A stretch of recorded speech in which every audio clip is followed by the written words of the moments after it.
আসসালামু আলাইকুম রহমতুল্লাহি ওয়া বারাকাতুহু। সবাই কেমন আছেন? আশা করছি সকলে ভালো আছেন। আমি আল্লাহর রহমতে ভালো আছি। যাচ্ছি ব্রয়লার মুরগির বাচ্চার জন্যে। অনেক দিন হয়ে গেল আমি কিন্তু ব্রয়লার মুরগির বাচ্চা আনতে পারতেছিলাম না। যার সাথে ব্যবসাটা করতেছিলাম ডিলার ঠিকভাবে আমাকে দিতেছিল না। প্রতিমধ্যে মসজিদ পড়ল। আমি তো জানেন আপনারা আমি মসজিদ একটু দেখতে পছন্দ করি। ভাবলাম যে একটু মসজিদটা দেখি। আলহামদুলিল্লাহ মসজিদের যে কাজগুলো চলতেছে খুবই দেখার মতো। আলহামদুলিল্লাহ টাইলসের কাজ চলতেছে। এর মধ্যেই দেখে নিলাম মসজিদটি। অতঃপর আমি আবার নতুনভাবে রওনা করলাম আমার গন্তব্যে, অর্থাৎ যেখান থেকে আজকে বাচ্চাগুলো আনবো সেই জায়গার উদ্দেশ্যে রওনা করে দিলাম। ইনশাল্লাহ যাইতেছি বাজারে। তবে আজকের নারিশ বাচ্চাগুলো আমি সবসময় লালন পালন করতাম, কিন্তু আমি কোনো কারণে আমি এগুলো পরিবর্তন করেছি, অন্য জায়গা থেকে আনবো যাতে করে আমি রেগুলার পাই বাচ্চাগুলো এবং খুব কম সময়ের ভিতরে যেন বাচ্চাগুলো পাই। যেমন 1 মাস, গত মাসের 10 তারিখ আমাকে বাচ্চা বিক্রি করছি, এই মাসের 10 তারিখ হয়ে গেছে, 1 মাস পর্যন্ত আমি লালন পালন করতে পারি নাই বাচ্চা। তাহলে এইভাবে তার ব্যবসা চলবে না। মোটামুটিভাবে আমি চলে আসলাম বাজারে। বাজারের পর ভাবলাম যে একটু নাস্তা করে নেই, খিদা লাগছে। আচ্ছা ঠিক আছে, আপনারা দেখেন মোটামুটি যেহেতু একটু সময় নিতেছে বাচ্চাগুলো আসতে, বাচ্চা চলে আসছে অন্য এক জায়গা থেকে বাজার পর্যন্ত আসবে, ওই জায়গা থেকে আমি ভাবলাম যে নাস্তার কাজটা শেষ করে নেই।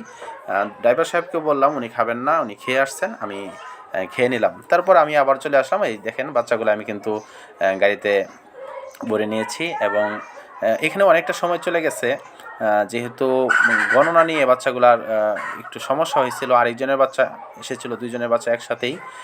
তো আলহামদুলিল্লাহ পরবর্তীতে সমাধান হইল। সমাধান হওয়ার পরে আমি আবার বাড়ির দিকে রওনা করলাম। আলহামদুলিল্লাহ ড্রাইভার সাহেব একটু রেস্ট নিলেন।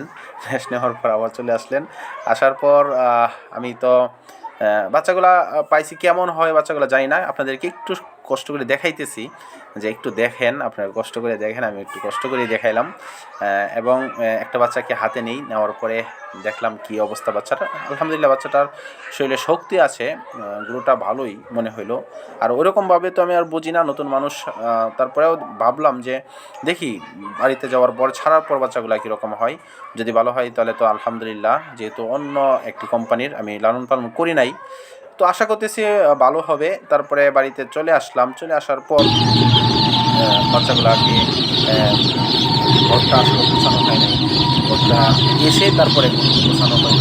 গোছাইলাম, গোছানোর পরে মোটামুটিভাবে পরিপূর্ণভাবে আমি ঘরের কাজগুলো কমপ্লিট করে আমি চলে আসলাম বাচ্চাগুলো ছাড়ার জন্য।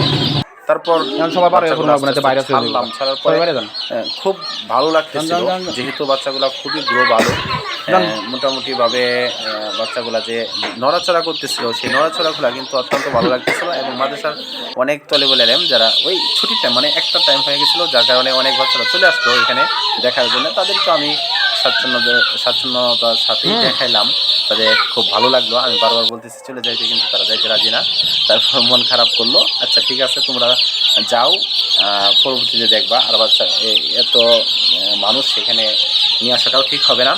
অতপর বাচ্চাগুলো দেখলেন, ছাড়লাম, কিন্তু এই 2 নাসুর বান্দা তারা কিন্তু আর গেলই না। অনেক চেষ্টা করলাম তাদেরকে নিতে, না, তারা দেখবেই।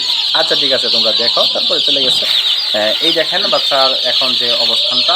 আলহামদুলিল্লাহ আমি কিছু রেডি করতে করতে কিন্তু আমার নামাজের টাইম হয়ে গেছে। এই জন্য নামাজ পড়ে এসে তারপরে নামাজের আগে আমি পানি দিছি, চিনি মিশিয়ে পানি দিলাম।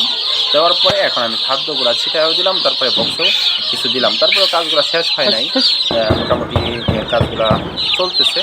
ভাবলাম যে একটু অনেকটা সময় কষ্ট করে ফেলছি, যাওয়া আসা এবং খানাও খাওয়া হয় নাই, এই জন্য মোটামুটিভাবে দিয়ে তারপরে আমি চলে আসলাম।